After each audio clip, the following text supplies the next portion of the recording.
In a world of dragons and knights, there lived a boy named Elijah. Elijah wasn't your typical knight in training, he had a secret identity as a superhero known as the Giggler. His loyal sidekick was a clever dog named Scarlett, who had a knack for sniffing out trouble and a love for fetching anything that sparkled. Elijah and Scarlett lived in the bustling village of Drakenshire, where the streets were lined with cobblestones, and the air was filled with the aroma of freshly baked bread. The villagers adored Elijah, not just because he was a superhero, but because he had a heart of gold and a sense of humor that could make even the grumpiest dragon smile. One sunny afternoon, Elijah and Scarlett were lounging by the village fountain when they overheard a conversation between two knights. They were discussing the dire state of the Drakenshire crime-fighting organization's DCFO finances. The DCFO was on the brink of shutting down, and the village would be left defenseless against the mischievous dragons and rogue knights. Determined to help, Elijah hatched a plan.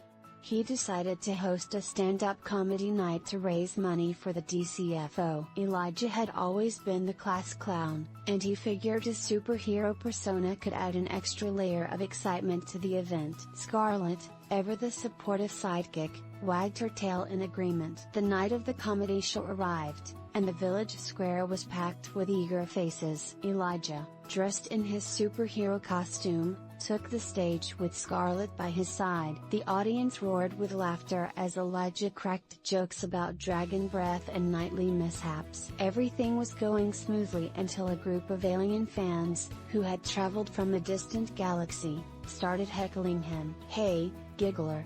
Is that your best material? Even our intergalactic poodles tell better jokes," one of the aliens shouted, causing the crowd to gasp. Elijah's cheeks turned bright red, and he felt a wave of panic. He had never dealt with hecklers before, let alone extraterrestrial ones. Scarlett sensed Elijah's distress and nudged him reassuringly.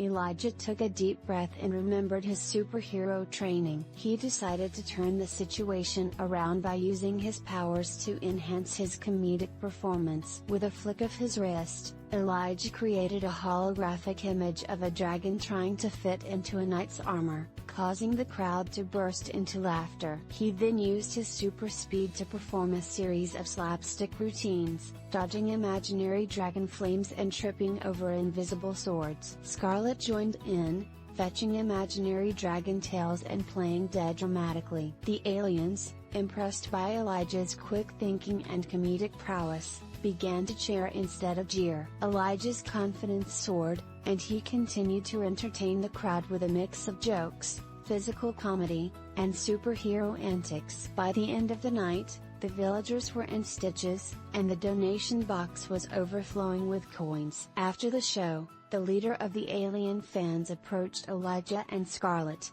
"We apologize for our earlier behavior," he said. "Your performance was out of this world. We would like to make a substantial donation to your crime-fighting organization as a token of our appreciation." Elijah and Scarlett exchanged delighted glances. Thanks to their comedic heroics, the DCFO would not only stay open but also thrive. The villagers celebrated late into the night, grateful for the laughter and the protection that Elijah and Scarlett provided. The next morning, Elijah and Scarlett were back at the village fountain, enjoying a well-deserved rest. As they watched the villagers go about their day, Elijah couldn't help but chuckle. Who knew that saving the day could be so funny? He said, scratching Scarlett behind the ears. Scarlett barked in agreement, her tail wagging furiously. Together, they had not only saved the DCFO but also reminded everyone that sometimes, a good laugh is the best